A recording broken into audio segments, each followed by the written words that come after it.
할렐루야. 이제 인사하실 때에 새해 복 많이 받으세요 이렇게 인사하시겠습니다.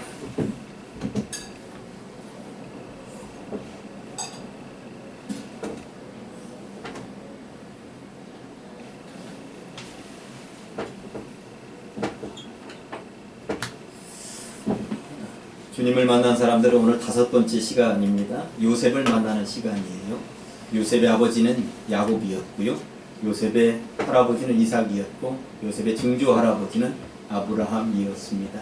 오늘 요셉을 통하여서 은혜 받고 돌아가시기를 간절히 축원합니다. 아버지 야곱에게는 12명의 아들이 있었습니다. 요셉은 11번째 아들이었습니다. 12명의 아들 가운데 야곱이 특별히 요셉만을 더 극진히 사랑했습니다. 좋은 옷 갖다 입혔고요. 좋은 음식이 독차지 되도록 만들었습니다. 왜 그랬는고 하면 야곱은 4명의 부인이 있었는데 그 4명의 부인 가운데 특별히 라헬이라는 부인을 가장 극진히 사랑했습니다. 그런데 이 라헬이 서둘러 출산하지 못하는 거예요. 앞에 다른 3명의 부인을 통하여서 10명의 아들을 얻었는데 나중에 11번째 아들을 라헬을 통해서 얻게 된 것이죠. 그러다 보니까 모든 사랑이 이 11번째 아들 요셉에게 집중되었습니다. 이 요셉의 인생 17년 청소년 시기까지는 얼마나 빛나는 시기였는지 모릅니다. 그런데 17살이 되던 해에 인생이 꼬이기 시작을 하는데 13년 동안 인생이 꼬입니다. 인생이 얼마나 꼬인 인생을 살면서 받은 상처가 많았겠는가. 그 상처 리스트를 작성해 보았는데 최소한 4개 정도 되지 않는가 하는 생각을 해보았습니다. 첫째는 피를 나눈 친형들에게 살해당할 뻔한 상처를 받습니다. 이게 얼마나 큰 상처였을까요? 형들이 죽이려고 하는 것이죠. 두 번째는 죄 없이 노예가 되어서 고통받습니다. 세 번째는 아무 이유 없이 강간미수 파렴치범으로 내몰려서 상처를 받습니다. 그리고 감옥에 갇혀 있는데 이 감옥에서 어떻게든 빠져나오기 위하여서 왕 측근인 술 맡은 관원장에게 청탁을 해가지고 어떻게든 빠져나와 보려고 했는데 그 사람으로부터 잊혀지는 고통을 2년 정도 그런 고통을 겪게 됩니다. 여기 나와 있는 이 리스트 가운데 여러분들은 단 하나만 겪어도 세상 말로 하면 미치고 팔짝 뛸지도 모릅니다. 그런데 요셉은 13년이라고 하는 긴 시간 동안 이 엄청난 대가를 치르면서 그런 고난을 겪게 된다고 하는 것입니다. 물론 요셉이 30살이 되어서 젊은 나이에 애굽의 총리가 되어서 떵떵거리고 산다고는 하였습니다만 그동안에 그가 입은 모든 상처를 다 치유받지는 못합니다. 아무튼 총리가 된 지 10년 정도 지난 이후에 이 요셉은 형들을 만나게 됩니다. 땅이란 땅은 온통 다 흉년이 들었고요. 먹을 것이 하나도 없는 세상이 되었습니다. 그렇지만 이 요셉의 예언에 의하여서 애굽 땅만은 그동안 7년 동안 모든 식량을 비축해 놓았고 다른 나라에 있는 모든 사람들이 이 애굽에 와서 식량을 구해가는 일이 발생하게 되었는데 이때 형들도 식량을 구하러 이 애굽 땅까지 왔다는 이야기 아니겠습니까? 요셉은 한눈에 형들을 알아보았습니다. 23년 만에 만난 형들이었습니다. 아무리 세월이 흘렀다 하더라도 그 형들을 왜 모르겠습니까? 여기까지가 오늘 본문의 배경입니다. 그렇다면 이제부터 두 꼭지로 나누어서 요셉의 이야기를 통하여서 교훈을 받아보도록 하겠습니다. 첫째는 요셉 너무한 인생을 살다. 요셉이 얼마나 힘들고 어려운 인생을 살았는지 잠깐 보시겠습니다. 우리가 대화를 나누다가 너무하다 이런 말들을 사용할 때가 많이 있습니다. 맛있는 것을 먹으면서도 너무 맛있다. 좋은 일 있으면 너무너무 좋아요. 이렇게 표현을 하는데 사실 이 국어 시간은 지금 아닙니다만 너무라는 말을 잘못 사용한 경우입니다. 원래 너무라는 말의 태생은 부정적일 때 사용하는 거거든요. 아유 너무하네. 그러면 그 사람이 나한테 지금 잘못하고 있을 때 너무하네 이러는 거거든요. 너무 짜다 그러면 보편적으로 정말 맛깔스럽게 짠 것보다 지나칠 때 너무 짜다 이러는 거예요. 너무 달다 그러면 좀 어느 정도 보편적으로 맛깔스럽게 단 것보다 지나칠 때 너무 달다 이러는 거거든요. 그러니까 너무라는 말이 앞에 붙어 있으면 뒤에 부정적인 것이 붙을 때 너무라는 말을 앞에 붙이는 거거든요. 그런데 이 나라가 어떻게 잘못 언어를 사용하다가 보니까 좋으면 너무 좋다, 기쁘면 너무 기쁘다, 맛있으면 너무너무 맛있다 이렇게 이야기들을 하게 된 것이죠. 우리들도 너무라는 말을 너무나 사용을 하고 있다 라고 하는 것입니다. 그런데 TV를 이렇게 보다 보면 연예인들이 나와서 뭔가 프로그램을 진행할 때에 연예인들도 너무 좋다, 너무 맛있다, 너무 기쁘다 이런 말을 쓰는데 너무너무 쓰면 그 밑에 자막이 깔릴 때 자막도 너무 좋아요라고는 안 씁니다. 자막은 그 말이 틀렸다는 걸 알기 때문에 정말 좋아요라고 고쳐서 쓰고 있는 걸 세밀하게 보시면 알 수 있습니다. 국어 시간이 아니니까 여기까지만 하겠습니다. 너무라는 말 너무 많이 쓰지 말라는 말씀이에요. 정말 좋아요. 이렇게 쓰면 얼마나 좋습니까? 그런데 요셉의 인생이 너무 심한 인생으로 몰려가고 있었다라고 하는 이야기를 제가 하고 싶은 것입니다. 어쩜 그렇게 안 풀린다고 그렇게 안 풀릴 수가 있을까요? 요셉의 이야기를 창세기 37장부터 읽어보면 정말 안타까워서 견딜 수가 없을 정도로 내몰립니다. 형들에게 살해당할 뻔했다라고 하는 것, 그 마음의 상처가 얼마나 깊었겠습니까? 노예로 팔려가지고 생활하고 있었다고 하는 것, 강간 미수 파렴치범으로 몰렸다고 하는 것, 그리고 믿었던 그 관원, 그에게 속아 넘어간 것처럼 2년 동안이나 잊혀졌다고 하는 것, 얼마나 힘들고 어려운 13년의 생활이었겠느냐라고 하는 것입니다. 제대로 하나도 풀리지 않는 인생, 지독하게도 꼬인 인생, 너무한 인생이 요셉의 인생이었던 것이죠. 하필이면 이라는 말이 있습니다. 살다 보면 큰 병에 걸릴 수도 있고요. 생각지도 않았던 큰 사고를 당할 수도 있습니다. 그럴 때 사람들은 하필이면 이라는 단어를 사용합니다. 60억 이 지구 땅덩어리의 인구 가운데 하필이면 나에게 이런 사고가, 5천만 대한민국 인구 가운데 하필이면 나에게 그런 사고가, 보통 이럴 때 하필이면이라는 말을 사용하는 것이죠. 서강대 영문학과 교수를 지내셨던 장영희 교수님이 내 생에 단 한 번이라는 책을 썼습니다. 이 장영희 교수님은 소아마비로 태어나서 장애인으로 평생을 사셨어요. 요즘이야 장애인 정책이 워낙 잘 되어 있다고 합니다만 그 옛날 이 장애인 정책이 제대로 되어져 있지 않던 시절에 학교를 다니고 박사까지 되어서 대학교 교수까지 되었다고 하는 것은 이게 보통 인물이 아닙니다. 더군다나 여성의 몸으로 이 모든 과정을 이겨냈다고 하는 것은 대단한 인물이구나 하는 것을 알 수 있습니다. 그런데 내 생에 단 한 번이라는 책을 읽어보면 그 책의 최고 앞곡지의 제목이 하필이면이라고 하는 제목이 달려있는 글입니다. 그거를 읽어보았더니 내용이 이렇습니다. 큰맘 먹고 세차했는데 하필이면 그날 비가 내리죠. 많은 사람들이 겪었었던 이야기입니다. 어느 날 길을 걸어가는데 서울 인구가 1000만 명이라는데 하필이면 새가 지나가다가 똥을 털푸덕 쌌는데 여기에 뚝 떨어지더라는 거예요. 그 많은 사람들 가운데 하필이면 내 어깨에 똥이 떨어질 이유가 무엇입니까? 또 한 번은 그 매장에 갔는데 세일한다고 그래서 줄을 쭉 서 있어요. 목발을 짚고 얼마나 낑낑대면서 거기까지 걸어갔겠습니까? 그런데 자기 앞에서 세일 제품이 딱 끊기더라고 하는 거예요. 하필이면 내 앞에서 얼마나 재수없는 인생인가 그런 생각이 드는 것이죠. 치과에 가서 치료받기 위해서 기다리고 있는데 여성 잡지를 펼쳤는데 그 여성 잡지에 보았더니 정말 예쁘게 생기고 몸매도 좋은 여자 아가씨는 사진 한 장 찍어주고 3억 원 받았다는 기사가 거기 실려 있더라는 거예요. 그런데 하필이면 나는 소아마비로 태어나서 하필이면 이런 장애를 가지고 이렇게 힘들고 어렵게 살아간단 말인가. 그러면서 하필이면이라는 말이 얼마나 슬픈 말이냐고, 얼마나 초라한 말이겠느냐고 말을 하고 있습니다. 살다 보면 그런 인생이 있습니다. 요셉 같은 인생, 장영희 교수 같은 인생이 있는 것이죠. 하필이면 나에게 어쩜 그렇게도 너무한 인생으로 이렇게 내몰린단 말인가. 그렇게 넋두리를 내뱉을 만한 인생이 분명히 있다는 것입니다. 혹여 이 자리에도 요셉 같은, 장영희 교수 같은 인생이 있으십니까? 꼬인 인생들이 있으십니까? 오늘 그 해답을 찾아보시도록 하겠습니다. 그래서 두 번째 제목을 요셉의 등 뒤에서 이렇게 정해보았습니다. 사람들의 눈에서는 눈물이 흘러나오죠. 눈물은 다양한 의미를 담고 있습니다.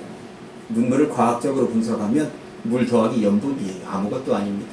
과학자들이 눈물 연구해 보았더니 물속에 염분 조금 섞여 있더라. 이렇게 얘기한다고 해서 눈물의 그 깊은 의미를 다 얘기한 것일까요? 과학적으로 분석해낸 것일까요? 그렇지 않습니다. 눈물 속에는 과학으로 증명할 수 없는 엄청난 의미들이 담겨 있다는 것이죠.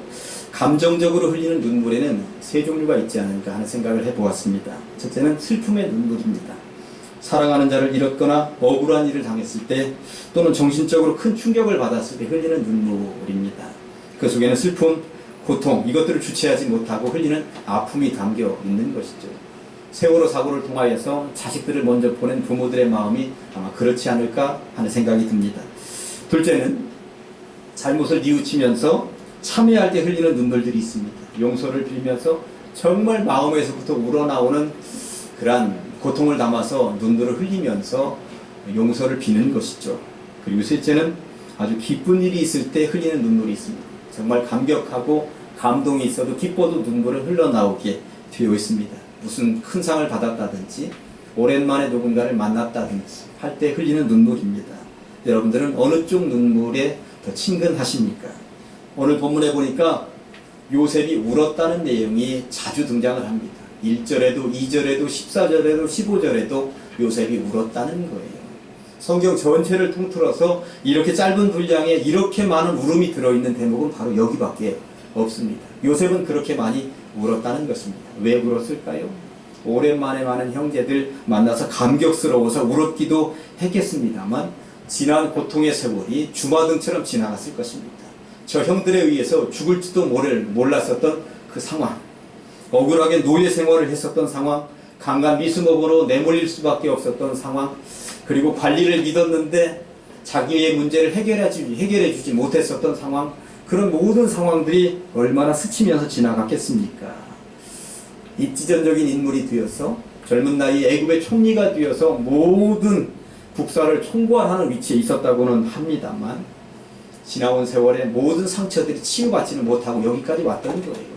그런데 지금 눈물을 쏟으면서 그 모든 한을 다 풀어내고 있다는 이야기인 것입니다. 그리고는 새롭게 출발할 준비를 하고 있었던 것입니다. 그러면서 요셉이 형들에게 던지는 말이 오늘 본문의 핵심 메시지입니다. 포인트입니다. 5절에 보니까 당신들이 나를 이곳에 팔았다고 해서 근심하지 마소서, 한탄하지 마소서. 누가? 하나님이 생명을 구원하시려고 나를 당신들보다 앞서 보내셨나이다. 7절 누가? 하나님이 큰 구원으로 당신들의 생명을 보존하고 당신들의 후손을 세상에 두시려고 나를 당신들보다 먼저 보내셨나니. 8절 그런즉 나를 이리로 보낸 이는 당신들이 아닙니다. 누구시라고? 하나님이십니다. 요셉이 지금 이 하는 이야기가 중심에는 누가 있다고? 하나님이 계시다는 이 이야기를 계속하고 있는 것입니다. 당신들 내가 애굽의 총리가 되어서 지금 떵떵거리는 위치에 있으니까 겁나죠? 옛날에 그것을 안 갚음할 것 같아서 겁나죠? 그렇지 않습니다. 당신들이 나를 파는 것이 아닙니다. 하나님의 계획 속에 들어있었던 것이고 하나님이 나를 이쪽으로 보내시려고 그랬던 것입니다. 당신들은 다만 도구로 사용되어진 것뿐입니다. 요셉은 5절, 7절, 8절에 거쳐서 3번씩이나 집중적으로 이 모든 일들의 중심에는 하나님이 계셨다고, 하나님이 하셨다고 거듭거듭 말하고 있다는 것입니다. 제가 설교 시간마다 정말 자주 드리는 말씀이 하나 있습니다. 인생 내 마음대로 되지 않는다는 이야기입니다. 정말 인생 내 마음대로 되지 않습니다. 근데 지나놓고 보니까 누구 마음대로 되었어요? 하나님 마음대로 되어 있더라라고 하는 것이죠. 남편이 내 마음대로 됩니까? 부인이 내 마음대로 됩니까? 자식들이 내 마음대로 됩니까? 사사건건 길거리 나서더라도 내 마음대로 되지 않는 일들은 부지기수로 많이 있습니다. 그런데 지나놓고 보니 하나님 마음대로 되어 있더라라고 하는 것을 느낄 때가 분명히 있다는 것입니다. 요셉은 인생을 통하여 이것을 철저하게 깨닫게 되었습니다. 요셉도 감옥에서 옥살이를 하면서 언제 풀려날지 모르니까 어떻게든 자기 마음대로 살아서 나와야 되겠다는 생각을 가지고 감옥에 같이 갇혀 있었던 왕의 총애를 받고 있었던 술 맡은 관원장에게 청탁을 넣었습니다. 내가 이렇게 꿈도 잘 해석하고 이렇게 똑똑한 놈이 억울하게 옥에 갇혀 있으니 저 요셉 살려줘야 된다는 이야기를 왕에게 한마디만 해주십시오. 그럼 왕이 나 풀어내줄지도 모릅니다. 그런데 그 청탁을 술 맡은 관원장이 감옥에서 나가면서 잊고 말았습니다. 그리고 2년 동안 그냥 묻혀버렸던 것이죠. 요셉도 살면서 인생이 내 마음대로 되지 않는다는 것을 깨달았습니다. 사실 술 맡은 관원장이 풀려날 때만 해도 룰루랄라 하면서 하루나 이틀 있으면 나도 풀려나겠지 하고 있었을지는 모릅니다. 그러나 내 마음대로 안 되었습니다. 그런데 지나놓고 보니 지나놓고 생각해보니 이 모든 일의 주권자는 하나님이셨구나 하는 것을 지금 얘기하고 있는 것입니다. 매 절마다 누가 하나님이 하신 일이라고 하나님이 하신 일이라고 하나님이 하신 일이라고 거듭거듭 이야기를 하고 있다는 것이죠. 하필이면이라는 말로 지지리도 불행했던 자신을 한탄했던 장영희 씨는 뒤이어서 그를 이렇게 이어가고 있습니다. 하필이면 내 인생은 이렇게 꼬였는가? 하필이면 이렇게도 지질이 복 없이 태어났는가? 그런 생각을 가지고 있을 즈음에 어느 날 길거리 지나가는데 예쁜 인형이, 앙증맞은 곰인형이 있어서 자기 조카 생각이 나서 그걸 사들고 가서 죽었던가 봐요. 조카의 이름이 아름이였습니다. 그랬더니 아름이 녀석이 하는 이야기가, 그런데 이모는 이걸 왜 하필이면 나에게 주는데 그러더라는 거예요. 자기는 지금까지 하필이면이라는 말을 가지고 자기 인생을 통하여 좌절하고 절망하고, 하필이면 나는 왜 이렇게도 찌질이로 사는가, 못나게 사는가, 그렇게 하고 있었는데 인형 하나를 가지고 조카 녀석이 하필이면 나에게 주는데 하면서 이 말을 긍정적으로 사용하는 것을 통하여 놀라웠게 지금 깨달았다라고 하는 것입니다. 아, 그렇구나. 하필이면을 나는 너무나도 부정적으로만 이제까지 살았는데 이 말을 긍정적으로 사용하니 뭔가 의미 있는데 한번 나도 바꿔볼까? 이런 생각이 들었다고 하는 것이죠. 그녀는 책의 뒷부분을 이렇게 기록하고 있습니다. 내가 얼마나 복을 받았는지, 하필이면 이렇게 좋은 부모님 밑에서 태어나게 하시고, 아무리 노력해도 헐벗고 굶주리는 사람이 많은 세상에 하필이면 이렇게 좋은 나라에 살면서 먹을 것, 입을 것 걱정 없이 살고 있으니 얼마나 좋은가. 나보다 머리 좋고 공부 열심히 하는 사람들이 얼마나 많은데 하필이면 나에게 교수 자리가 주어져서 학생들을 지도하고 이렇게 글줄이라도 쓸 수 있으니 얼마나 좋은가, 얼마나 좋은가, 이렇게 결론을 내리고 있습니다. 부정적으로 살기로 말하면 한없이 부정적으로 살 수 있습니다. 그러나 요셉은 부정적으로 사는 것을 포기했습니다. 그리고 이 속에 하나님의 뜻이 담겨 있겠구나, 이 고난을 통하여 하나님이 이루어 가실 무언가 큰 뜻이 있으시겠구나, 그것을 깨닫게 된 것이고요. 결국 하나님이 하셨습니다. 이 고백을 남겼다고 하는 것이죠. 부정적으로 살기로 말하면 한없이 좌절하며 주저앉을 수밖에 없는 장애를 가지고 있는 장영희 교수, 하필이면이라는 말을 긍정적으로 사용하기를 원했고요. 긍정적으로 사용을 했더니 삶의 방향이 달라졌다라고 그렇게 이야기를 하고 있습니다. 여러분들의 인생은 어떠십니까? 살아가면서 이 지구 땅덩어리 60억 인구 가운데 하필이면 나에게, 5천만 대한민국 인구 가운데 하필이면 나에게, 그리고 그 뒤에 나를 이렇게 못난 이로, 나를 이렇게 부족한 사람으로, 나를 이렇게 찌질이로 태어나게 하시고 만들어 주셨을까? 이렇게 사시겠습니까? 아니면 그 뒤에 어쩜 이렇게도 나에게 은혜를 베푸셔서 이렇게 좋은 가족들, 좋은 교회, 좋은 이웃들, 친지들 만나서 행복하게 살게 하셨을까? 이렇게 사시겠습니까? 선택은 여러분들이 하시는 거죠. 최용덕 씨가 일어나 걸어라 라는 복음성가를 만들었습니다. 이 복음서가 1절에 보니까 나의 등 뒤에서 나를 도우시는 주, 나의 인생길에서 지치고 고나여 매일처럼 주저앉고 싶을 때 나를 밀어주시네, 이렇게 찬송했습니다. 2절에 보니까 평안히 길을 갈 땐 보이지 않아도 지치고 고나여 넘어질 때면 다가와 손 내미시는 분이 주님이시라고 그는 고백했습니다. 3절에 보니까 때때로 뒤돌아보면 여전히 계신 주, 잔잔한 미소로 바라보시며 나를 재촉하시는 분이 주님이시라고 고백하고 있습니다. 어쩜 그렇게도 요셉의 뒤에서 요셉을 초동하며 밀어주며 손잡고 함께 걸어가 주었던 주님을 고백한 것과 똑같은지 모르겠습니다. 어쩜 그렇게도 좌절할 수밖에 없었던 장영희 교수와 함께 하셨던 그분을 기억하면서 노래로 만들었는지 모르겠다는 생각이 들었습니다. 살다 보면 너무한 인생들이 있습니다. 하나님 너무하십니다. 어쩜 그렇게도 나에게만 이리도 박하십니까? 하는 인생이 분명히 있을 수 있습니다. 하필이면 나에게, 하필이면 우리 집안에, 하필이면 내 사업장에라고 하면서 한탄을 할 만한 상황으로 내몰릴 때가 분명히 있습니다. 그러나 인생이 내 마음대로 되지 않는다 해서 실망하거나 좌절할 일은 아니라고 하는 것입니다. 요셉의 인생보다 더한 인생을 살아보셨습니까? 장영희 교수의 인생보다 더한 인생을 살아보셨습니까?